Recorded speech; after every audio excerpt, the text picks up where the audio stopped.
Welcome to the Tuesday Review. I'm Nathan. I'm James. And I'm Callum. And tonight's episode, we are reviewing Zombieland 2 Double Tap. Double Tap. First off, we acknowledge the existence of the new Rise of Sky... What's it called? The Rise of Skywalker? Rise of my blood pressure. Yeah. Yeah, there was a new trailer that dropped for the new Star Wars. The final trailer. Yeah. We don't care. We're not going to talk about it. We're going to do like a 5-hour review when that shit comes out. But yeah, we're not going to talk about that. Does the listeners want to know what I thought about the new trailer? I think that's the best review we could do. Yeah. The best analysis we could do. I literally crinkled my nose while I was watching. I was like, Yeah. ugh. It's cringe. It's just cringe. Ugh. It's just... Left a bad taste in my mouth. Yeah. It's just soul-crushingly Anyway, we cringy. said we were going to talk about it. So anyway, Moving on. Zombieland.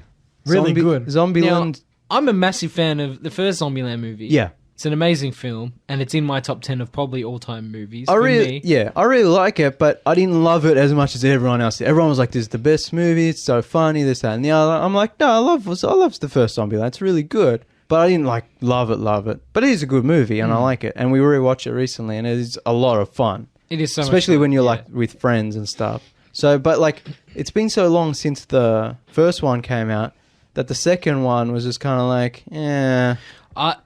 Yeah, that said, I'm a big fan of the first one, and I was hesitant for this movie going in. I wasn't sure. Like, I would go watch it, of course, but like, I wasn't sure I was going to like it. It feels like it's been too long. If the sequel came out a few years after, like, fine. Like, I'm pretty sure after the first one came out, everyone was like, "When's the sequel coming out? When's the sequel coming out?" Like, people were excited. They liked it. They wanted another one. But after 10 years, it's kind of a little bit, I don't know. Usually when a sequel comes out 10 years later, that's sort of in, we'll say, development hell for a while. Yeah. Like, sort of production issues. Because this movie's tried to be made before. Yeah. It's not like they just didn't do one for 10 years because it wasn't the right Well, time. they tried to make a TV show with different actors, which was kind of dumb because, like, the cast is, like, 90% of why the first movie works so well. Yeah, I would agree. It's really good. But so this movie's had some trouble getting made before. Or the sequel, we'll say, not this movie specifically, but a sequel to the original movie, in whatever format you like, has had some issues. Yeah. So I wasn't too confident about this movie going in. I think I said to you guys when the trailer came out, I was like, look, it'll be good, we'll watch it, we'll enjoy it, and then we'll probably just never talk about it or watch it again. Like, it'll be one of those kind of like, oh, that was pretty good. And then you just kind of ignore it. Yeah, like an average comedy, just like, it was worth my time for a couple it's of hours. like, oh, they didn't, that was kind of fun, it didn't ruin the first movie, whatever. But what ended up happening is the movie's actually really good. Yeah, really good. We were all a little surprised. Yeah, we all really enjoyed it. Laughed the whole way through. Yeah, it's really funny. It has the same, spirit, charm of the original. It has the same sort of thematic roadmap of the original, where it's like, it's a movie about people trying to connect with each other, and like the idea of like family, the people you choose, sort of motif throughout running the first away, one. Running away. All those sort of motifs follow from the first one to the second one as well. Yeah, where it also kind of has like a romantic comedy sort of subplot to it. Yeah, like the first one did, but it doesn't feel repetitive. No, it doesn't feel repetitive. It's got the same things, but kind of builds on top of the first one. It sort of uses some of the same template and to apply it for the second one, which is, it works for this movie. Yeah. No, it kept me laughing the whole way through, like consistently. Yeah. Which was really good. It was a lot better than I thought going in. Yeah, the pacing was really good. We all really liked it, and I think I said to you guys, like, I'd buy this one on Blu-ray and put it next to the first one, kind of thing. Yeah, it's a good counterpiece. Like, it's worth getting. It's worth watching if you like the first one. If you didn't like the first one, you're not going to like this one, but... that's pretty much it. If you didn't like the first one, you're not going to like this one. But if you did like the first one, you probably will like this one a lot. This one's actually holds up to the original. Should we just go into full spoilers? Yeah. Full spoilers. Full spoiler warning for Zombieland Double Tap, the sequel, Zombieland 2 Electric Boogaloo. Woody Harrelson knocks it out of the fucking park. Oh, he's so good. As always.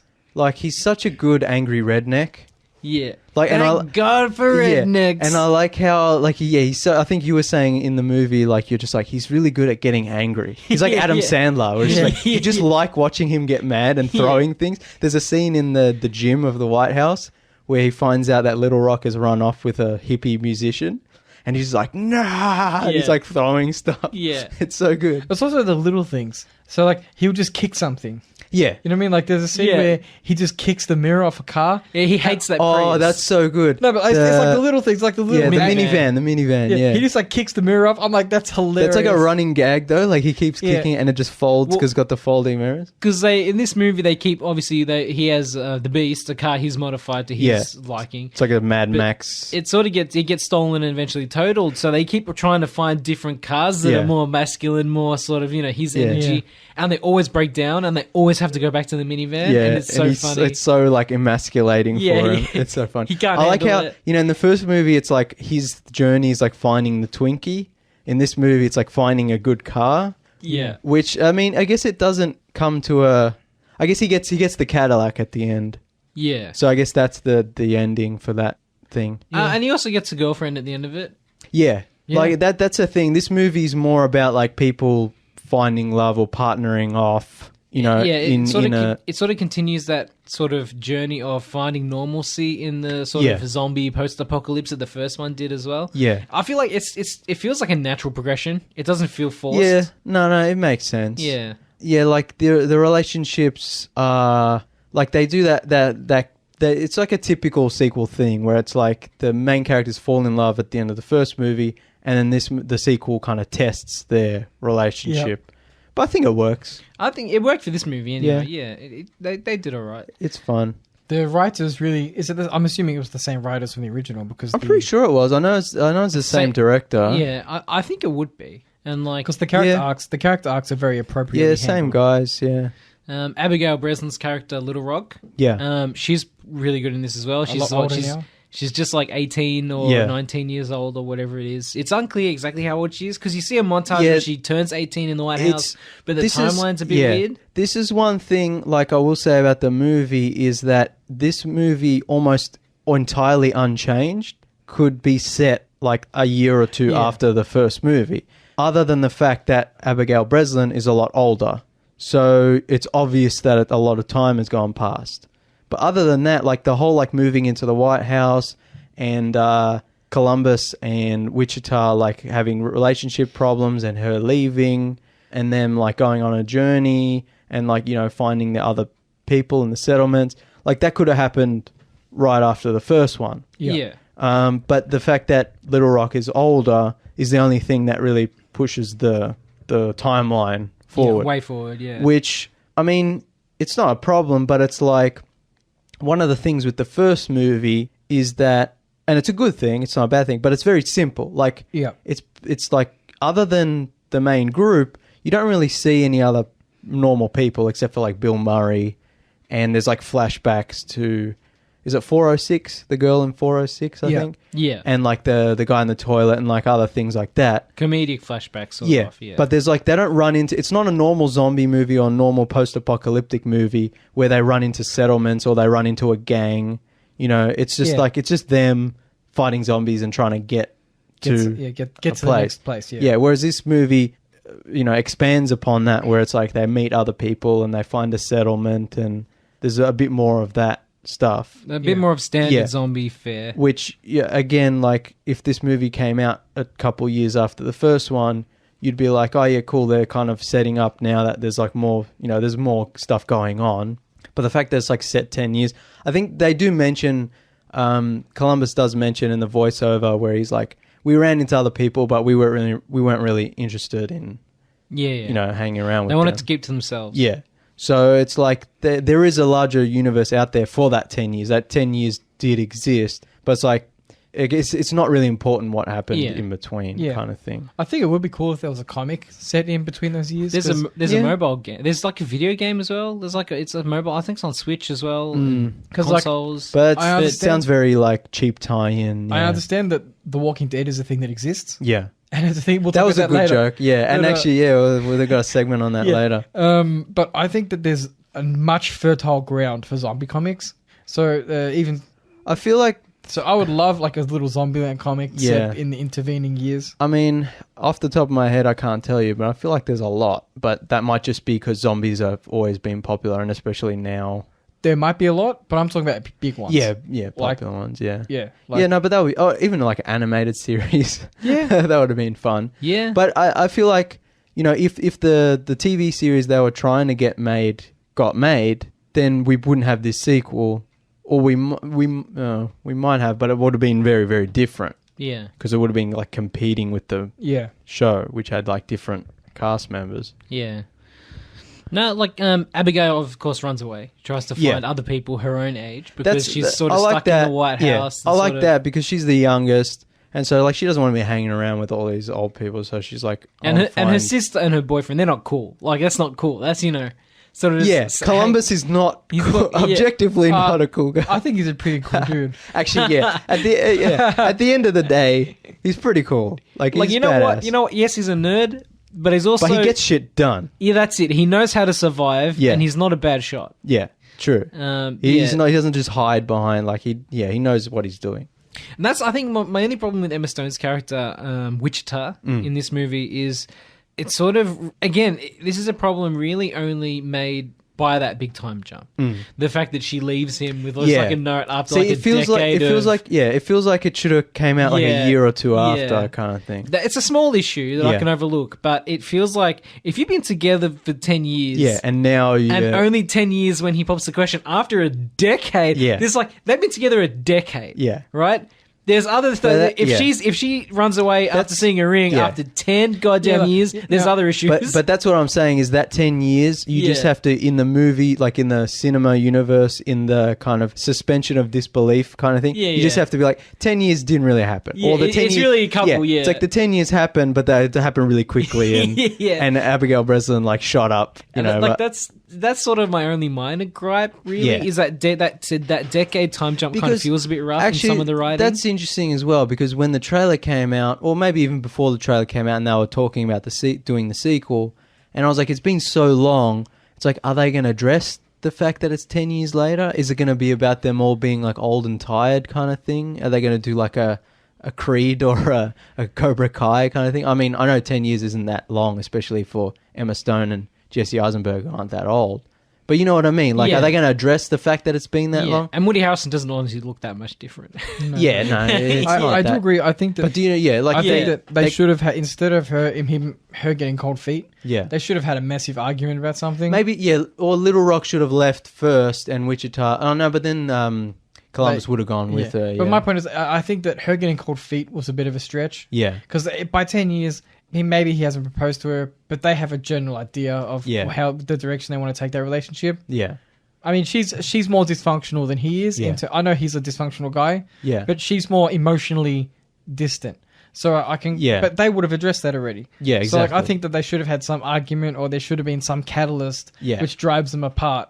It could have been, it could have been about something else. Yeah. But that's my only criticism of the film. It's not, it's just like I said, it's a suspension of disbelief kind of thing where you're just like, this is the point where they're at now. And like, you kind of have to ignore the fact that in the real world, there was 10 years. It would have been more interesting if, you know how they say some couples are together so long they started to test each other? Yeah. It would have been interesting because they're together all the time. Yeah. So it would have been more interesting if it wasn't the fact that they didn't want to be together. It was the fact that, what is it? What's that? Familiarity. Breeds discontent. Breeds contempt. Yeah. I butchered that quote. Yeah. I think that could have been a more interesting way to play it off as well. Yeah. Well, I mean, that's another way they could have... That would have been funny, actually. It's like having an open relationship in a world where there's not really that many people. Like, it's like, what they're like arguing, like, what if we have an open relationship? And it's like, but there's no one around. That could have, honestly, that could have fixed a bit in the movie. Yeah. Because Madison comes into the movie. They find another survivor. And if they had that sort of open and that would make relationship agreement, even though they're both knowing it's really bullshit because there is no one else, aside from Woody Harrelson. And then Madison comes into it, and she's really hot on Columbus, and then Wichita gets jealous. That could have fixed a lot of these issues, and she runs away with Little Rock, and they go after her. That could have sort of tidied it up a little bit. Yeah, that could have worked. Because I'm not keen on the idea of like sort of she gets cold feet after a decade. Yeah, you just have to. That's a minor issue. It's not. They also, because it's the sequel and it's like they introduce like different tiers of zombies. Yeah, like different. That was pretty good. Which, I mean, at first I was like, they're kind of doing the typical sequel thing where it's like... but it worked. But it actually works. But like the home is pretty good. They made an allusion. They made an allusion to it because they're like, it's been a long time. Zombies have changed. Yeah. I'm like, that's kind of a meta reference as well. There's a few good meta jokes in it. Yeah. I'm like, I like when Woody... It acknowledges the existence of other zombie pop culture. Yes, Tallahassee says, nut up or shut up. And he's like, that saying is so 2009. Yeah. And Emma Stone just starts laughing. And like, I was like, she's a good actress, but I was like, is that a real laugh? Yeah, like, it's just, and they just left it probably in. not. Yeah, but probably not. But you see Columbus reading The Walking Dead. Yeah, that was good. Like, that's funny. I like how he's like, it's terrifying, but it's so unrealistic. Yeah, and I like how, but he's saying that in a universe where everything's really unrealistic. Yeah. And The Walking Dead, by comparison, would be realistic. Yeah. Because in a lot of ways, like The Walking Dead is. Yeah, Zombieland's very exaggerated. Yeah, it's like a cartoonish video gamey kind of. And The Walking Dead is like very realistic, serious. grounded. The zombies kind of just shuffle around. Yeah, they're like walking like The Walking Dead. They're all they don't run. Yeah, they don't. They're not like rage virus zombies from 28 Days Later kind of thing. So what do we have? The Homer with the slow and dumb sort of zombies. Yeah. You got the Ninja, the Bolts, which are named after the same Bolts, the runners, sort of runners, the fast ones. Wait, are Bolts and Hawkins the same? No, Hawkins is smart. Yeah, so you got the Homers. But they're also fast. No, they're not. They're not sprint as fast they're as not the Bolts. But they have more problem-solving acumen. Yeah, and then you've got the T-800s. No, you also got the ninjas, which are silent. Yeah, the ninjas, which never really come up again. So there might be a deleted scene. I would cut the ninjas out of the film because like if you have to use the ones you mentioned, you can't just like leave them out. I feel like that's what I said was a deleted scene. Like there might have been a deleted scene when they run into a bunch of ninjas and they can't see them, but they probably cut that sequence out. I think you're probably right. Yeah, and you got the T-800s named after the Terminator, which sort of they take a bit more sort of damage before they die. Yeah. Take a bit more punishment, which is pretty entertaining. Yeah, that was good. You can the double tap rule gets changed to like the quadruple tap and whatever it is after. Yeah. This is whatever it is after 6. Yeah. Whatever 9 tuple is. Yeah. Yeah. No. So the zombies are pretty good. There's some pretty cool gore in this movie. Yeah. Some pretty cool zombie violence. I think one thing everyone loves about the first movie and why it kind of sets itself apart from other horror comedies is the whole like rules and the narration and the whole like the text coming up on the screen and like people not interacting with the text, but if a car drives through the text, it'll break and stuff. The editing and all that kind of stuff. Like this movie kind of doubles down on that, you know. And we got commandments as well as rules. Yeah. That oh man, we have to talk about that bit because that bit's really good. Yeah. Where they get to that kind of so the journey really is to go to Graceland at the start. Yeah. So on their way to Graceland, they find Graceland. Because Tallahassee's like a huge Elvis fan. Yeah. So they're like, Little Rock leaves and they think she's going to go to Graceland because that's where Tallahassee always wanted to go. So they follow her. And Graceland's like in a state of disrepair. Yeah, so they find some sort of bar, sort of hotel. Yeah, it's like a hotel nearby. Like an Elvis-themed hotel. And it's pretty much just got all of the Graceland memorabilia from the museum. Yeah. I like Elvis' actual shoes. And so Tallahassee's he's in bliss. Yeah. And everyone, they're just having a look around or whatever. And they meet, I forget her name, Nevada? Nevada, yeah. Yeah, Nevada. And then we meet Nevada, who is the romantic interest for Tallahassee in this movie. Rosario Dawson. She's also a huge Elvis fan, and they sort of hit it off right away. Yeah. But then they wake up, and someone else has been using the driveway that isn't... What's his name? Luke Wilson. Albuquerque. Yeah. Fun fact from the IMDb trivia: the two names of these two characters were the original names of Woody Harrelson and Jesse Eisenberg's character. Flagstaff was originally supposed to be. Yeah, so that's cool. I like to imagine that those guys had their own adventures. Yeah, see, the comic should be about them. Yeah, that would be fun. That would be amazing. Yeah, that way, like fans can't get angry about like, oh, Wichita wouldn't do that, Columbus wouldn't do that. But it's like Flagstaff can do whatever he wants. Because he's going to die at the end anyway. See, that's the dumb thing about when they tried to make the TV show. Actually, the movie before the first movie came out was originally written as a TV show. That's why you had like Zombie Kill of the Week because it was supposed to be like a running gag. But then they didn't get that made and they got the movie made instead. But then after the movie came out and was a hit, they tried to get another series made with the characters from the movie, but played by different actors. Which is dumb. If you're going to make a movie set in the Zombieland universe, just have randoms. Yeah, just matter. Like create different characters with different city names and like have, play around with the same sort of idea. Yeah. And the rules, quote unquote, could be some... Or Jesse Eisenberg could...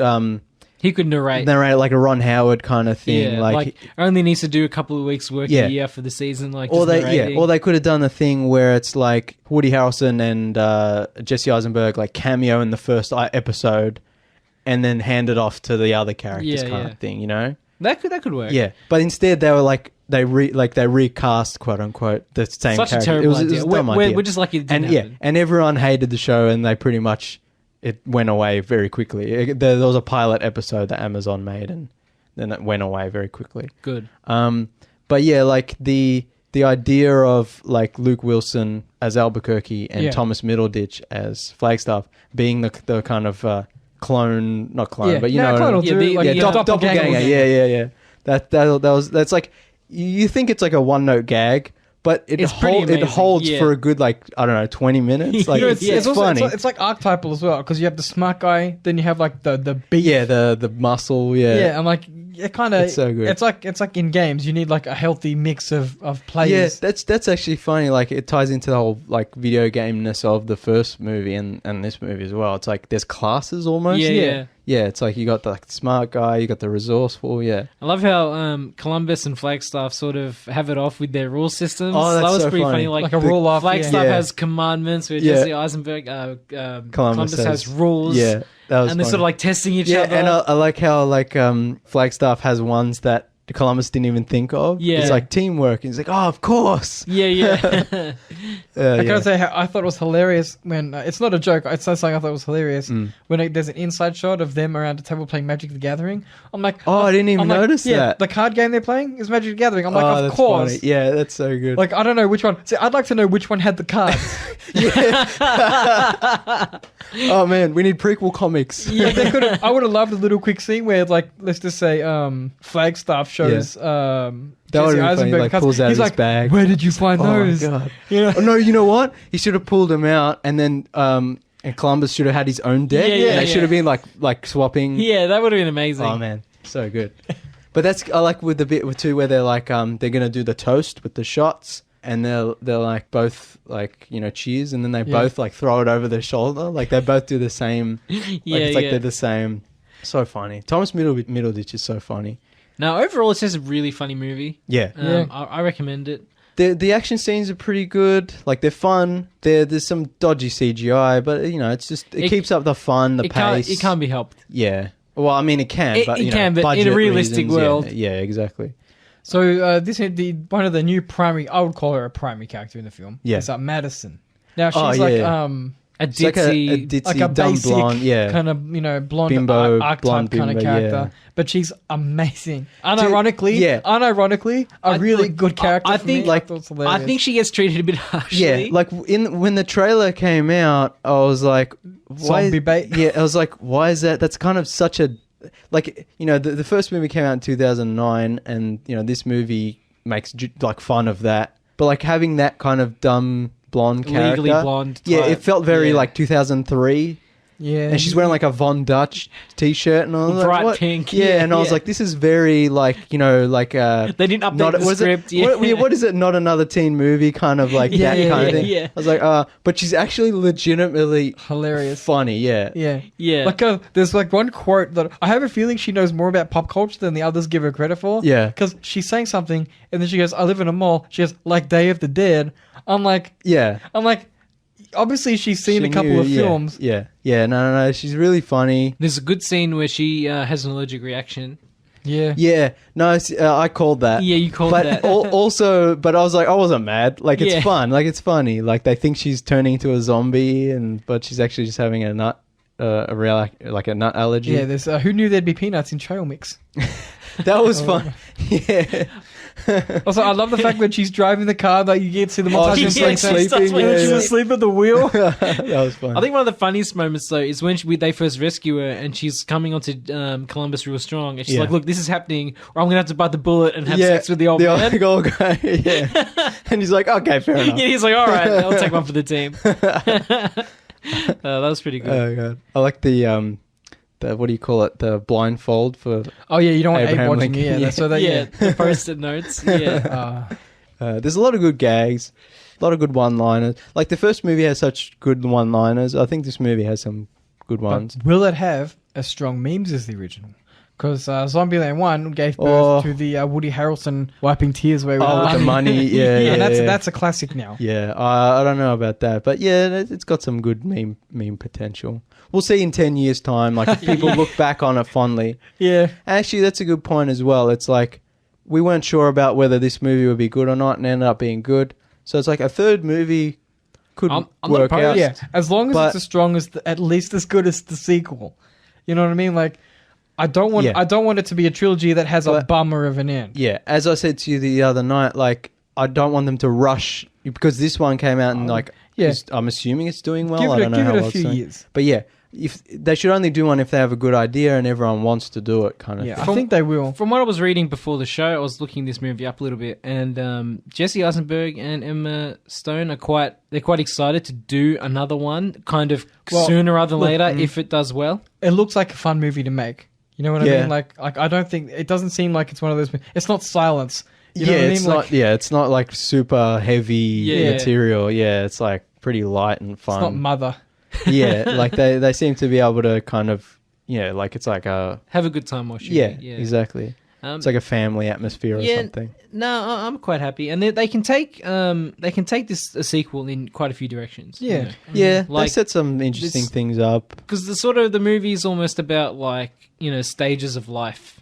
Almost like there could be like a baby on the way, or there could be like that's what I was gonna say is like in most zombie movies is like they never get to a point where kids or stuff will be a problem. Sometimes they do, like we'll talk about The Walking Dead later, but like that will be interesting. It's like, do you want to have a kid in this world? What does it mean? Yeah, what does it mean? Wichita could end up pregnant, or Little Rock could end up pregnant with that. Yeah, that like, and they have to deal with that, or what's her name? Nevada could end up pregnant. Oh my god, that would be funny actually. That would be pretty good. But it's like there's room there where they could have like sort of like a road trip baby sort of pregnancy comedy, or like a zombie pregnancy. You know what I mean? That kind of area. Yeah. Like they have to find somewhere safe, or like, there's always another start a community. I guess the whole thing about the end of this movie is that home is where you're family, like it doesn't matter the physical place as long as you're with the people you love, and so they don't have to settle down in one place. They can just keep traveling around as long as they got each other. But if you got a baby, it's a bit harder. And you got to find somewhere safe with the baby crying and screaming, and so like they could do like a few years from now they could do like Tallahassee starts his own community kind of thing. It's like an old west town. That would be funny. In the middle of nowhere in like California. Yeah, and he's the sheriff. Yeah. Now, there are ways they could take it that would feel fresh, but still also sort of maintain the same like themes. One thing, previous movies. The good thing about the franchise is because there's so much of the United. It's like the Fallout thing. There's so much of the United States that they haven't explored, let alone South America or anywhere else. So it's like if they wanted to take it in another direction, there's so much of society they could just introduce. Because we haven't seen a lot. We've seen Babylon. Yeah. Like, that's like the first kind of community city you see. We've seen Italy, technically. Oh, that was funny. That was the zombie kill of the year. Leaning Tower. Pizza, That was good. I like how he's like got the mannequin family. He's like, oh dear, And at the end he's like, vaffanculo. It's like, ma bambini. And then the zombie attacked the mannequin, so he distracts them and literally the terrapizza falls. It's so over the top and cartoonish, but it's so funny. That's good. Yeah. No, it's got a lot of good moments and a lot of potential for, future installments. Yeah, as long as the main cast come back. Yeah. Which I think they would. Yeah, like I think that's the most important. Well, so far Jesse Eisenberg and Mr. I don't see Woody Harrelson putting up that much of a fight. Well, like we said, it seems like they're having fun making it. So. It's the chemistry that's so integral to this franchise because the chemistry is just so tight, and it is there. The chemistry is really good in these movies. Yeah. Although I had a laugh watching this movie because there's a scene where Little Rock, they're at Babylon, and Little Rock's like, I smoked too much weed, and Woody Harrelson's chip off the old block, and I'm like, he's not talking about his character in the movie. Yeah, he's talking about himself in general. That's a thing. real life sort of. That's also like Woody Harrelson's so good at playing like an angry redneck who hates hippies, but in real life Woody Harrelson's a bit of a hippie. And that's the thing. I don't see Tallahassee as being that much of a pod smoker. Yeah, no, he's too much of an angry redneck, and he wouldn't be like that. But Woody Harrelson, on the other hand, is like chip off the old block. I'm like, wink, wink. That's good. I think it's funny. You see Madison, she's just walking around, and she has a massive bowl of weed. Yeah. Oh yeah, at the community. No one mentions it. She just got this massive bowl. Oh, that was funny. No, Babylon's pretty funny. Like that sort of adds an extra layer of comedy to the movie. Where it's like no one has guns; they're all hippies. It's like a pacifist community surrounded by killer zombies. There's no group sex unless you're down. That's a weird rule. Yeah. Like I feel like that was just there to make that one joke. Yeah, I was like, if you're at a hippie commune that prohibits group sex, it's a weird hippie commune. I thought it was interesting. Like the main problem they have to solve in Babylon is how do you stop a zombie invasion when you have no weapons? Yeah, I thought it was actually pretty interesting. Yeah, that was cool. I got the lemmings thing. Yeah. I got shades of Rambo: Last Blood. Oh yeah, well that's the Home Alone thing. You know, we're watching Rambo and I was like, it's the Home Alone. You know, getting the traps set up and yeah. No, that's a good scene. Yeah, because there's so much just they shoot and they never because it's a comedy. Like there's never moments where they're really in danger. Like because it's not a heavy realistic zombie movie. So there's never a moment where they're almost going to die. I mean there is, but it's not the same. Yeah, you know they're going to be fine. But usually it's just like they got really big guns and they're like shooting and it's like fun. But yeah, it adds a different element to the action. Yeah. You know, if they can't use guns and they're using the fireworks and the monster truck. The monster truck's fun. And fire. Yeah. No, Pots and pans and stuff. A lot of the violence was well done in this movie, and there was a very gory head stomp scene. Oh, that was pretty cool. To kill the T-800. Yeah, that's good. Yeah. Oh, no, I like where Columbus is on top of the thing calling out where the zombies are. It's like, 2 o'clock, 8 o'clock. Apparently. It's like 6 o'clock. It's like, oh, no, it's a Homer. Don't waste your bullets. And the Homer zombies is like... Just goes to show how well oiled they are. Yeah. Apparently that was like a deleted script section from the original. Yeah, that makes sense. I have a feeling a lot of the ideas, like we were saying, where the 10-year gap doesn't really matter. I have a feeling a lot of the ideas in this are reused from the original, either the TV show, or TV show, or the script, the original script for the sequel, the original script for the original. That makes sense. Yeah, that happens a lot. And like, there's no reason to not reuse. Good material. It's a good idea. It's a good idea. It's a good idea. Oh, David Brent, a good idea. Good idea forever. But I mean, also, because that original TV show pilot came out in 2013, so a few years after the first movie. But TV's changed so much since then. Amazon Prime Video wasn't even really a big thing. No. Then. So is that like 6 years ago? Yeah. Yeah. So now if they did a TV show with a different cast, it could work. And change the name, obviously different characters. I mean, like we said, the cast is the really important part, but TV now it's a different beast. It's a different beast. So if you had a Amazon Prime, big budget, and everyone knocks Amazon, but their actual they're a bargain. But the production value is really high for their original shows. Their original shows, they're all amazing. Yeah, they're a bargain bin for whatever else third party content they get. But their original shows, they also seem to give them length as well. So it's like. They don't cancel them after 2. Yeah, exactly. Oh, most of them anyway. Yeah. So that'll be interesting. Like we said, there's comic. They could do a comic book or an animated series, but also we have to might run into the problem of just oversaturation and stretching it out. Like I think it'll be better if they just don't do anything, and then a few years from now, if they want to do another sequel with all the original cast, I would wait a couple of years and then make it. Yeah, maybe we'll see. It depends if they have a good idea. And we got more Bill Murray. Oh, yeah. I knew that was going to happen. I was like, I don't know how they're going to do it, but they... And it was so good. It was nice seeing Bill Murray take down some zombies. Yeah, I like the... It's another day at the office. Yeah, it's like a flashback to the Garfield 3 premiere. It's like the outbreak day, the day the zombie outbreak happened. I read something on the internet, I read something on the internet where someone was like, I bet he didn't want to do it. And then they said, well, you can trash talk Garfield again. And he's like, I'm down. I like that. It was like, I'm afraid of no ghosts. And he's like hitting the zombies with the chair. That was good. Oh, God. Yeah, that was fun. I do like the fact that killing someone because you thought they were zombies is called murraying. Oh, that was funny. Like I nearly murrayed you. Yeah, that was as good. And it's like Columbus is like, oh no, I don't know. Bill Murray, I've never heard of. Yeah. Oh, that Bill Murray. Yeah, no. Yeah. And then what does Wichita say? Don't mind him. He's killed more celebrities than cocaine. Yeah. That's funny. Yeah, it's so good. One thing I thought would be funny, like, because I love Luke Wilson and I love Thomas Middleditch. So, like, them playing the kind of doppelganger versions of Woody Harrelson and Jesse Eisenberg, it's like, that's fine. Like, that's hilarious. It's a good scene. Yeah. But I was like, could you imagine if they got Matthew McConaughey and Michael Cera?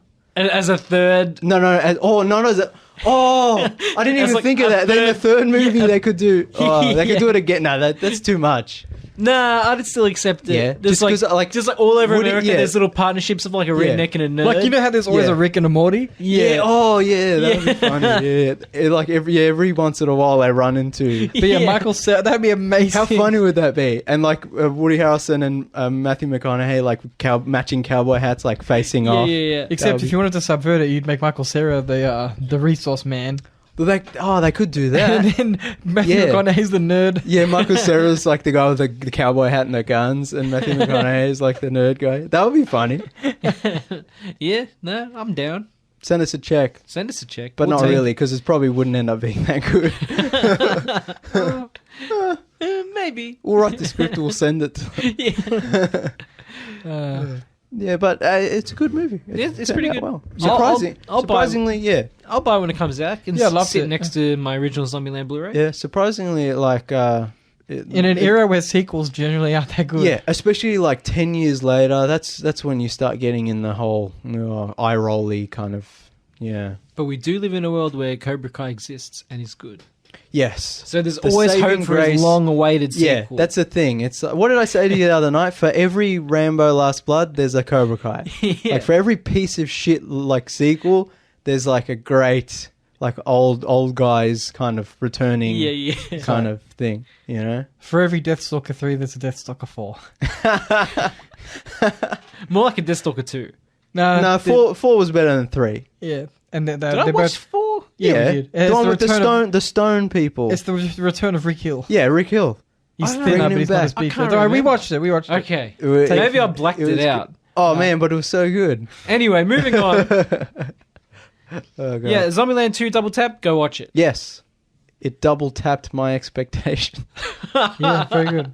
Oh, God, that was a Callum joke. I know, I was going to say you should mute his mic. James' mic's turning off. It's off. Now I know what it feels like. Hey, but it wasn't even that bad. No, it wasn't. We allow a little bit of cheesy puns on the show. Oh, yeah, we like the cheese. Yeah, we do like the cheese. We like the mozzarella. But don't do Spielberg cheese if you're not Spielberg. No. Oh, yeah, no, definitely not. I'm trying to think, yeah. You can get away with it if you're Kevin Costner. Yeah. But see, that's like prime, that's a special type of cheese. Yeah, that's like prime 90s good cheese, you know, like... Actually, that's a good segue. In The Postman, which we talked about quite a long time ago now. Yeah, a little while ago. You know, the end of that movie with the kind of statue, you know, and it's like that. Yeah. That kind of like they've gotten past the post-apocalypse. Yeah. Actually, that's what I want to talk about with the Walking Dead, the comic book series. So just this afternoon I finished the last ever issue. Wow, how many issues are there? Oh, almost 200. Good effort. Oh, God, now I have to look it up. Jamie, can you... I'll look it up. I'm on it. So how do you feel overall? I really liked it. So I think this is a really interesting... This is why I wanted to talk about it. One, because we don't really... Like, we talk about comic books a lot on the show in relation to, like, movie or TV adaptations. But we don't get, a lot to talk... Except for, like, sometimes... 193 issues. Yeah, but like, you know, sometimes you'll mention like, oh, I'm reading old comics or, you know, old Marvel stuff, old Avengers, but usually we don't get to talk about like the comic books we're actually reading now. Yeah. So I thought it'd be fun to talk about The Walking Dead, like coming to an end. Yeah. And like my journey, because like I think it debuted in 2003, which is 16 years ago, which is crazy. Yeah. But it's like, I can't remember when I started reading it, but it was before the TV, because the TV show started in 2010. So I remember I started it well before the TV show started. Yeah. So it was popular before in nerd circles before the TV show came out. Yeah. It's like that Game of Thrones issue. It's like people who were nerds loved it, but then when the TV show came out, it became so much bigger. Yeah. But I liked it before the TV show. Yeah, I liked it before the TV show. I didn't start reading in 2003, but definitely a few years before 2010. And I really liked it then, and then the TV show started and became like this big hit. Yeah, the institution that and it is. And I tried watching it, but it was just cringeworthy, just the way they adapted it. And Robert Kirkman, who created the comic series, like he's involved quite heavily with the show as well. But it's just not the same. Yeah, he wants the more. Good to see Kirkman. Man. I've tried multiple times to get into that show. I just can't do it. It's one of those shows that even people who love it seem to hate it. I think it's the Game of Thrones thing where there were some good seasons, but then... No, but the Game of Thrones was like legitimately great for at least... I get stuck on season 2. Yeah, like this is the thing, is like people are like, oh yeah, if you can get past season 3 and 4, 5's really good, but then 6 and 7 are bad, but then 8's really... And I'm just like... So the majority of it's like what, 50-50? Exactly, and I'm just like, I'm not wasting, so that much time to watch a show that's not even that good, that even people who like it don't really like it. And the fact that I had read the comic books, just everything felt off. The casting and the way they changed the story, and even with Robert Kirkman saying, oh yeah, we're doing it different from the book, it felt wrong. And so I never got into the show. So I was always about just reading the comic book. And, yeah, nothing wrong with that. Yeah, and every time an article would come out about the show, I'd be like, that happened years ago in the comics. It's like the only real Star Wars is the expanded universe. Yeah. Everything else, ironically, everything else is fan fiction. Yeah, exactly.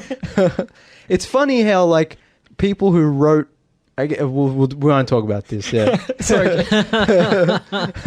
Another time, perhaps. But yeah, like it's kind of what I wanted to talk about was like the journey of like, I don't think I've ever read a whole comic book while it was still like ongoing. Yeah, like current. Like I've read a lot of comic books from start to finish, like series, like not just singular graphic novels, but like whole entire series. But like pretty much after they were done and after they were in collected volumes, But this is the first time where I was like... Did you buy the issues individually or did you... No, the trade paperback volumes. Okay. Yeah, so, I wasn't keeping up every time they came out, but like every time a trade paperback would come out, like a little while after. So I'd be a bit behind. No, that's... But, mostly that's how most people do it, I think. Mostly I'd be up to date with while it was happening, except for the last couple of years I got a bit slack, and so recently I just kind of binged the last 5, especially when they said that. Because that's the other thing is like, Robert Kirkman has always been like, it doesn't have a defined ending. It's not really, it's like an ongoing thing. And I kind of like that because like the apocalypse happens, there's not just and then they lived happily ever after, or life's a struggle. Yeah, it's like, and then everyone died. It's just kind of like, it's an ongoing struggle. Like it would be interesting for this series to go on forever. I remember there's a famous comic called Saga, and originally that was kind of supposed to be like an open-ended fantasy space adventure. Yeah, but that's coming to an end. But exactly, it's like, at what point do you kind of like, we got like, especially if the quality's starting to drop. So I understand. It must be tough for a writer to be boxed into one property. Also, you don't want to start repeating yourself and doing this. There's only a certain amount of ideas. Like Kirkman hasn't. He's like doing other stuff, isn't he now? Oh, he's got so much stuff going on. He's like, I bought one of his. I bought a graphic novel Oblivion song. Yeah. Like, and he's doing TV, and I think he's doing. He wrote some movies and stuff. Like he's got. Must be good to be Kirkman. Yeah. On a semi-related note, Supernatural's final season has started airing. Are you going to watch it once it's all finished? Well, I haven't watched it since... Oh, you mean like from start to finish? Yeah. Take you a while. Maybe in a few years' time. I'm on season 3 of X-Files. And I'm watch X-Files first. Yeah, obviously. I'm almost finished season 2 of Voyager. Star Trek Voyager, so maybe in like when will I finish X-Files? In 5 years? Then maybe I'll start Supernatural. So I haven't finished Supernatural, like I'm still not up to current, but we've seen most of it. You guys have, I stopped it quite a while ago. There's only like maybe 2 dodgier seasons out of the whole lot. Like the majority of it is hot. The middle seasons get a bit rough. I think that's where I started to drop off. And it really picks up. Yeah. Like I would say, from like season 11, 12 onwards gets real good. Okay. But there's the first, say, 5 seasons are like Yeah, I definitely watched the first 5, maybe 6, maybe 7, and then I kind of. And then there's sort of like there's like a few seasons where the quality drops a little. Still good, but not as then, good. Like the last 2 seasons, so like we're in season 15 now. Like season 13 and 14, probably some of the best seasons of the show since like the first 5. Okay, like, real good. Yeah. Anyway, back to saying. So what was back it? to the Walking Dead. So like this is the first time I've like read a comic book like as it was kind of coming out, sort of, and like experiencing it over that period of time, and like I said, like it wasn't sure like how it was going to end, when it was going to end. Then they announced the ending, so I was like, well, I better better hustle. Yeah, better hustle and like finish and catch up. And I finally finished it today. And I actually like the ending. I won't spoil it for anyone. Happy ending, sad ending, bittersweet ending. I mean, is that a spoiler? But I mean, if you give us it's on the positive side. I'll say that. Okay. Yeah. So when the series began, and there was that feeling of like, or when I started reading the series, and there was that feeling of this is like an ongoing thing where it doesn't have a final ending kind of thing. I was like, it's got to end with them all dying, right? Like kind of like Game of Thrones, where everyone was predicting that everyone will die and winter will come and destroy everything. Like that's how I felt, but it didn't end up being that, which was good. So the zombies gained consciousness and apologized, and now everyone's happy. Yeah, there was a hashtag make reparations. Yeah, movement. Exactly. Like a hashtag movement of like, sorry, we ate your brains. Yeah. Turns out the humans were the bad guys all along, subverting expectations. Well, see, that's the thing. That's kind of what The Walking Dead's always been about. It's like the title, The Walking Dead, it's not necessarily about the zombies, it's about the people. The people are just like living on borrowed time kind of thing. And that's why the series I thought it was going to end on a sour note with them all dying, whatever. And even Robert Kirkman said at the end notes of the book, he's like, that's how originally I was going to end it. Like, there's just everyone dies. But he's like, I'm glad I didn't. And I'm glad he didn't either. Like, I think it comes to a good conclusion, and I really enjoyed the whole ride, the ups and downs, and the unexpected nature of it. Every page you turn, you don't know what's going to happen next, and it's that thing like you don't know what character's going to die or how they're going to die.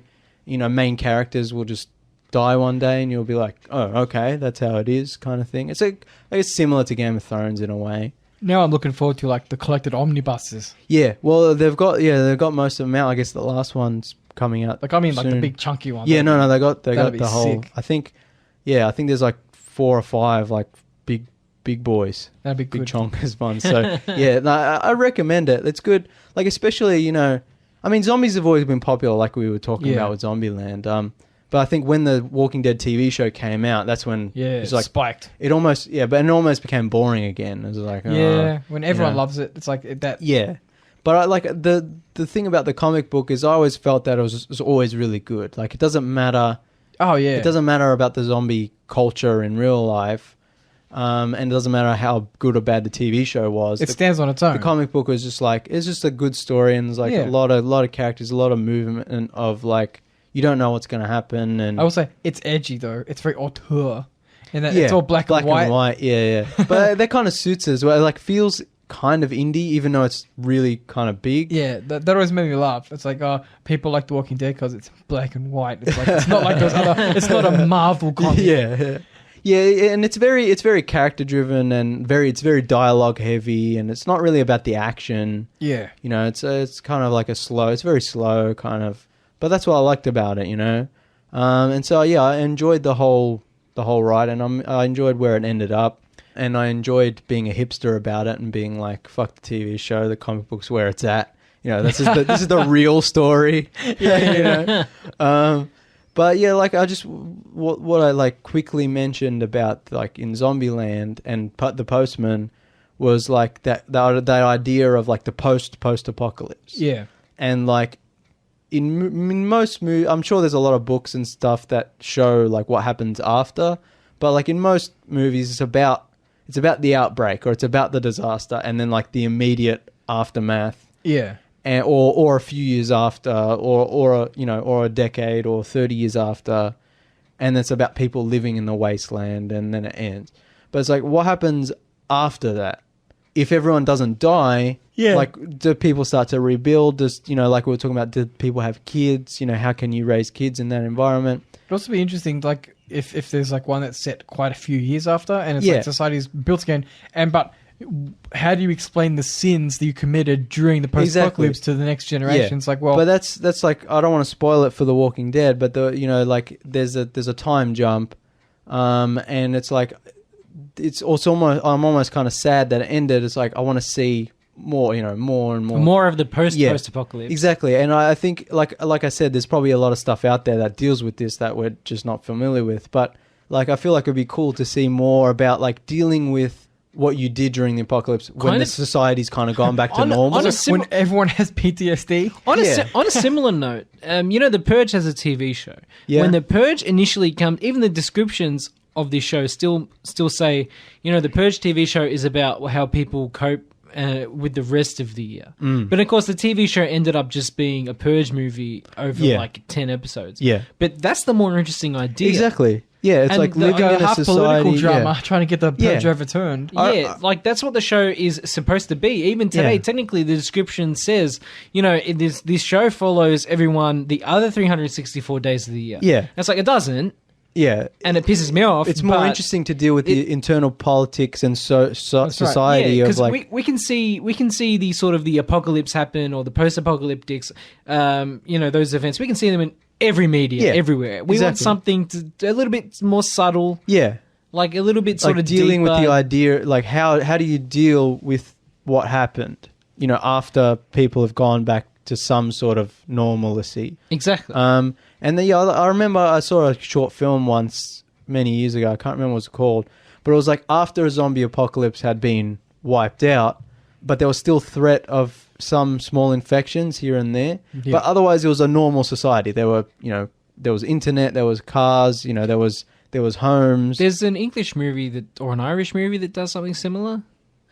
Oh yeah, there's a really good show, and I can't remember what it's called. Jamie looked that up with the guy who comes back to where they find the cure. Oh crap, it was really good. It only lasted a couple seasons, I think.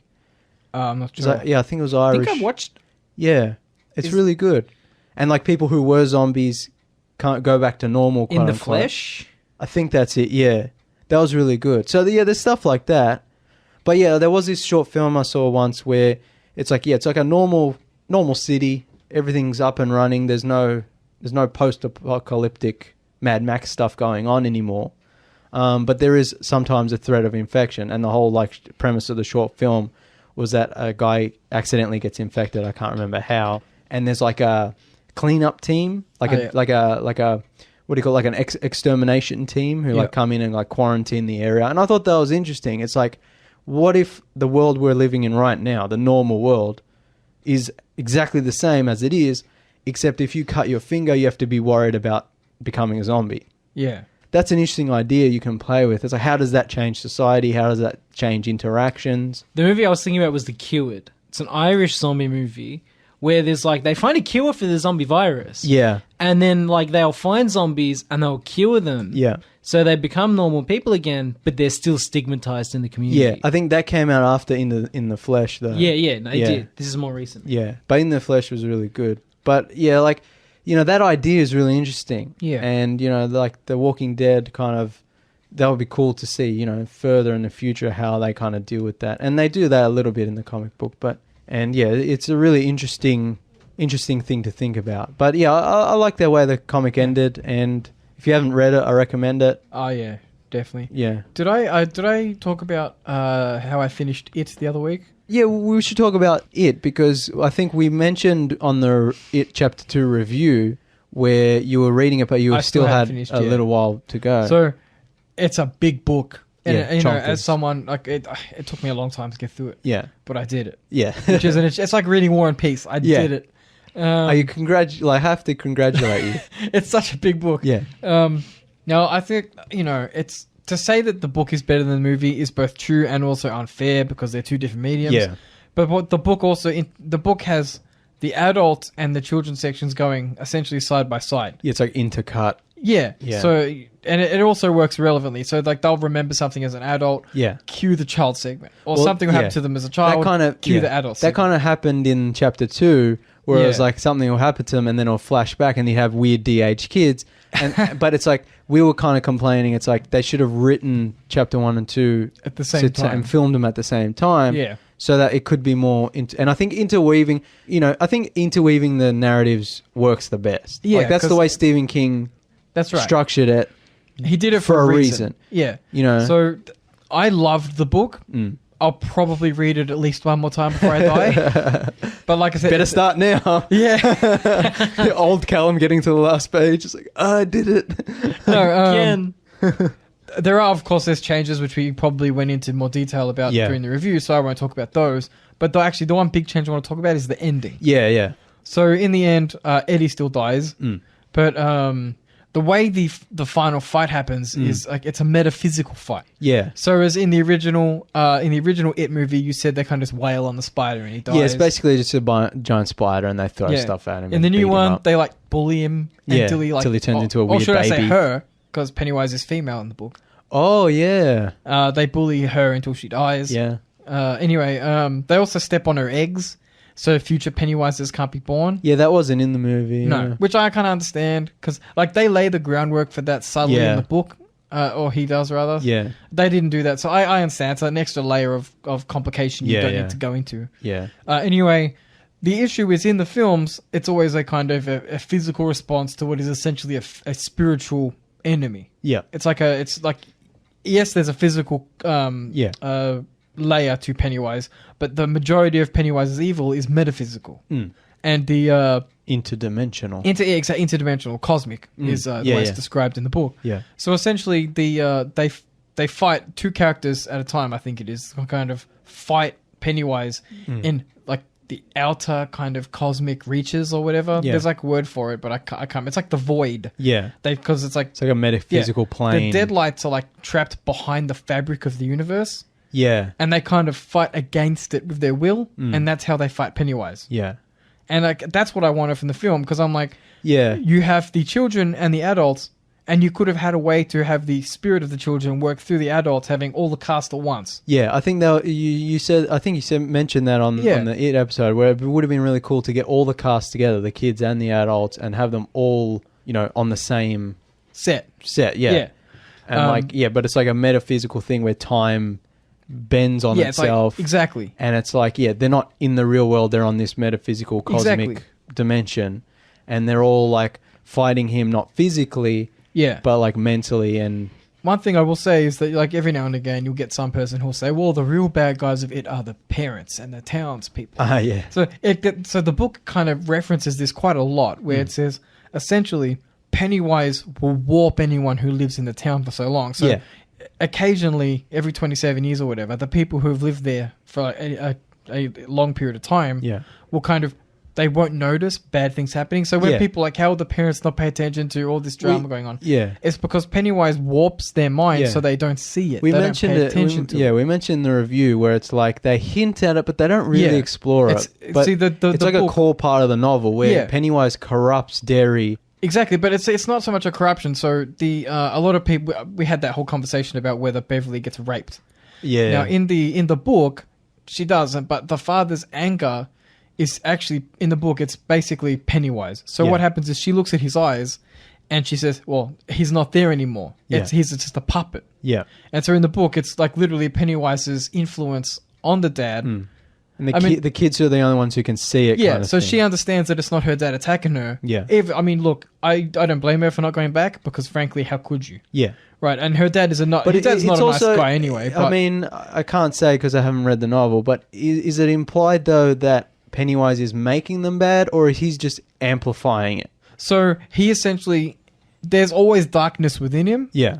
But when he goes to flat out kill Beverly in the book. He chases her around the town, ready to bash her brains in. Yeah. But in the book, he's not doing that. That's Pennywise physically manipulating him into doing that. Okay. But I mean in general, because Derry, like a lot of fucked up shit happens. Yeah, so you take a good person, you stick him into Derry, and over time they get worse and worse and worse and worse. So it's amplified. That's not to take agency away. People do bad on their own. Yeah. But the movie the movie approaches it in a very one-dimensional way, where it's like, oh yeah, they're bad, they do bad things. The book, it's more subtle. Yeah, because again, the book's like 1,400 pages. Yeah, you're also telling me like the book is like more like a description of the town, like a history of Derry. Like the Derry as the town. Yeah, Derry the town is very important to the book. There's lots of backstory about the town. Just like there'll be a whole chapter, which is like, here's what happened one time in the town. Yeah. And that's building the nature of Pennywise in the town. Like, I know it's hard to adapt that to a movie, but I think it's really important too if you're trying to make a movie. So what I'm trying to get at is, I feel like there's so much complexity in the novel that some of the stuff in the movie becomes one-dimensional, and it doesn't explain things. And I understand, right? You've only got maximum 3 hours to tell a story, even if it's in 2 parts. It's the same reason why the Shining movie is not a good adaptation. It's a good movie, but that's but that's also because Kubrick literally just like threw out the book and was like, "Fuck this shit, I'm doing my own thing." Like he deliberately like almost, I don't know if out of spite is the right word, but he was like deliberately changing stuff. Yeah, so that's true. different. It's like it's not just an adaptation where they're like, "Oh, we didn't have time to mention everything." Yeah, no, fair point. Yeah. But like, you know what I mean? Like, it's really hard, especially when you have a big long novel like It. I think we talked about like it definitely needs another adaptation in the future. But it needs to be a miniseries. Maybe a miniseries, yeah. Or at the very least like 2 films or 3 films like filmed all at the same time. Like a Lord of the Rings situation where it's all filmed and shot, same actors, same crew, all at the same time. And then you just release it like a year apart or something, you know? But yeah, I think it's the most interesting part is the ending where it's like they never really, Stephen King is known for not delivering the best endings. But to adapt its ending to a movie, yes, it would be difficult, but it's the best possible way to do it. Is that cosmic, interdimensional... Like everything else just feels like a cop-out. Exactly, because like, yes, you want to have the Pennywise element because he's the physical villain. Embodiment of it, and you have to include that in some way. But it's like, he's not really the bad guy. What's behind him is the bad guy. The deadlights. The deadlights. That's just his physical manifestation. Exactly. It doesn't mean anything. Yeah. So I guess you'd have to do it in stages or something where he's like Pennywise, but he's a spider. There's also a really interesting thing in the book that they leave out because you could have included in the whole idea of the turtle. They could have included that in the film. They chose not to. Instead, they went through that whole kind of. They could have included it in this scene with the incense or whatever with the Indian stuff. Yeah, that was a really bad scene that they wasted all the potential for that. Yeah, that could have really like explored the mythology. At the end of the book, so that the turtle helps them when they're children. He gives them the power to like the cosmic power to thwart Pennywise at the start. Because they're children, they don't know that they can't beat Pennywise. Yeah, it's like that whole idea of the imagination. Like, they don't understand the danger they're in. Yeah. In the second half, when they're adults, they know the danger they're in. They don't know if they can beat Pennywise. Mm. And the turtle is literally dead. So when they go out into the cosmic area, you see the husk of the dead turtle. Oh, that's cool. And I'm like, I would have loved to see like the dead rotting husk of literally a god. Yeah. Just in the void, just like sitting there. Because Pennywise goes, the turtle can't save you. He's dead. But that's something you'd have to set up. They didn't do the groundwork for that at all. But I recommend the book. It's a slog, but it's like, generally speaking, the long Stephen King books are also some of his best.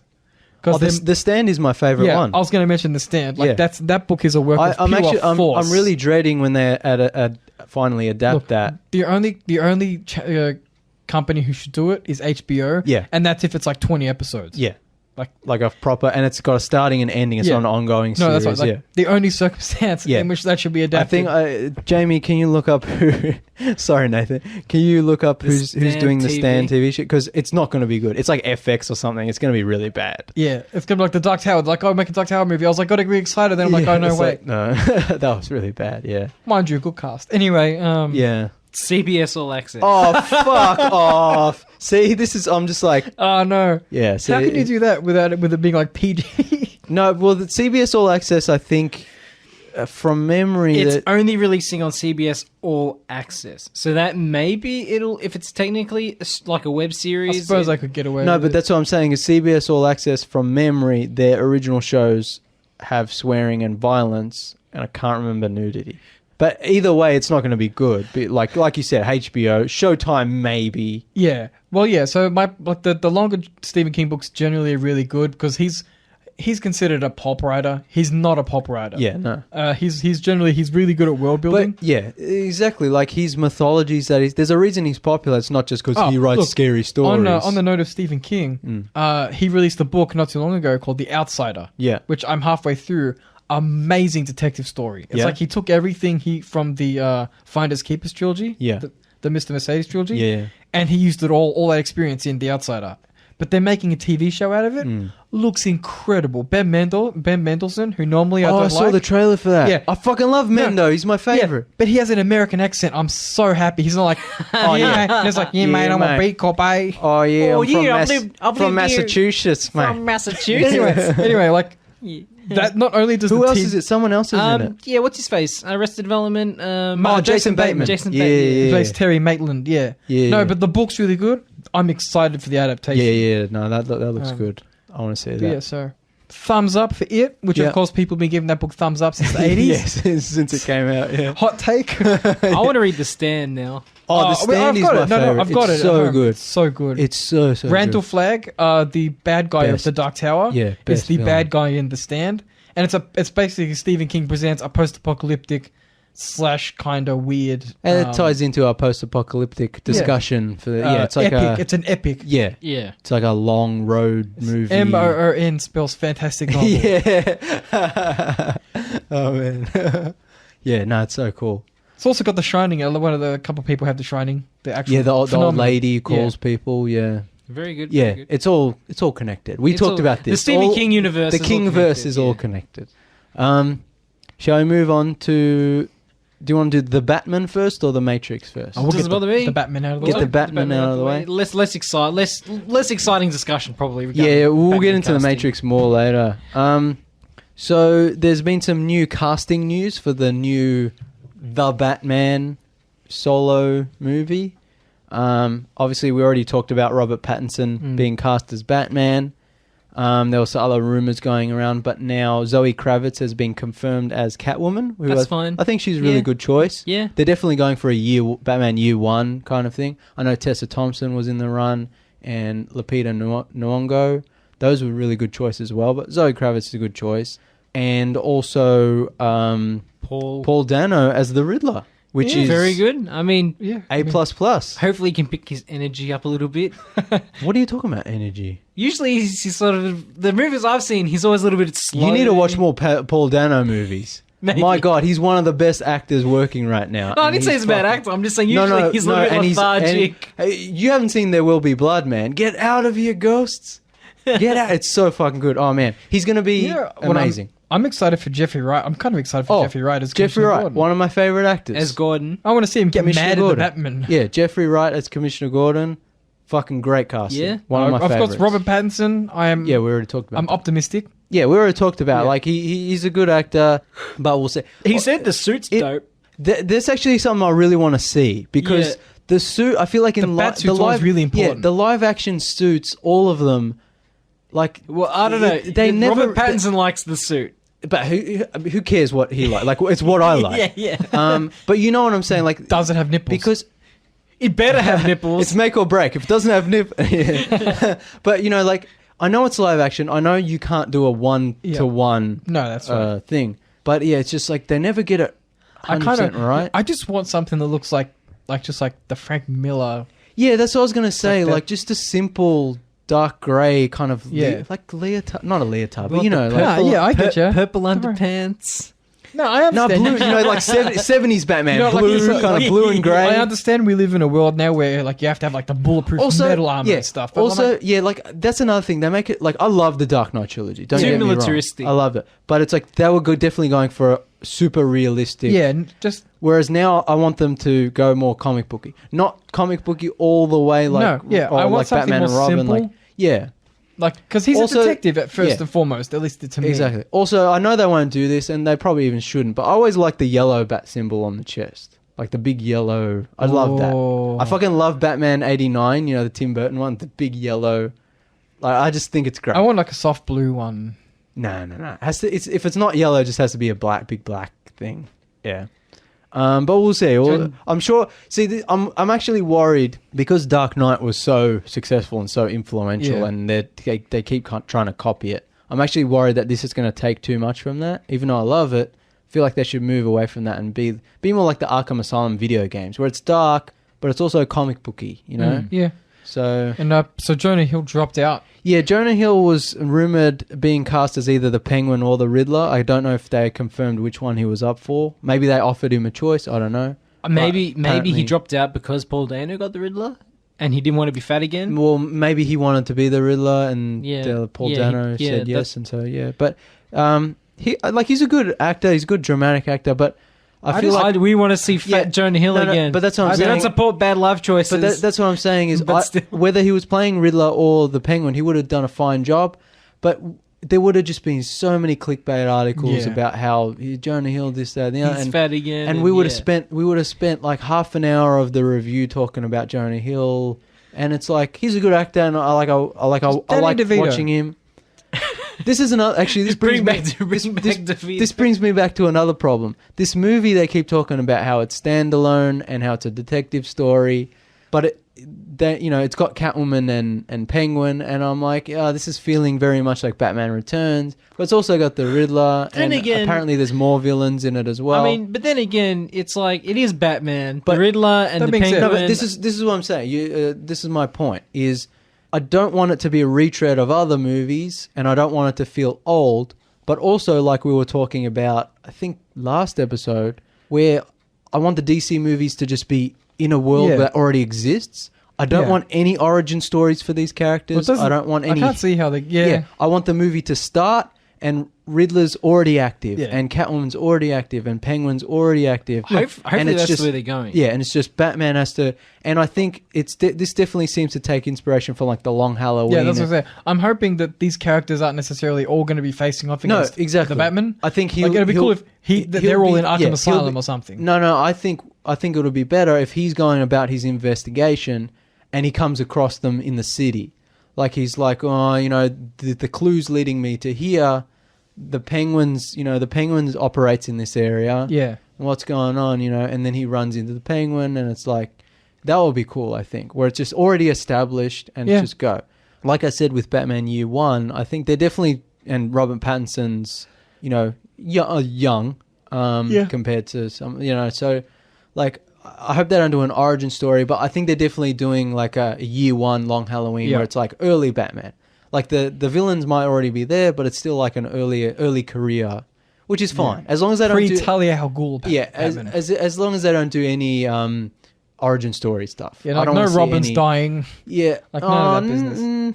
That's not origin story stuff. That's but I mean like just like pre-baggage Batman. Like just kind of like fresh Batman. No. But I'm saying I don't want origin story either. Yeah, no. You want him in that nice kind of easy ground. Yeah. If they wanted, I mean, we won't get into that, but I don't want to see any Batman's parents dying again. I don't want to see how Penguin unless became Penguin, unless it's like Riddler how there's like Riddler. the Bond has a start theme. Bond movies have a start theme where it's like stuff happens. I'd love it if like they had like title sequence. Yeah, I'd love it if his parents die in the title sequence. Well, they did that. Didn't they do that in Batman vs Superman? That'd be hilarious. It's like I'm pretty sure that's what they did, didn't they? Didn't like Zack Snyder, because Zack Snyder became obsessed with the title sequence in Watchmen. Yeah. After Watchmen, he did it in... I'm pretty sure he did it in Batman vs Superman with the killing of that'd be hilarious. Like the song, and then he did it in Justice League as well. I think that'd be pretty funny. No, like his parents get shot during the... His parents get shot during like the I don't want to... They don't even have to mention it.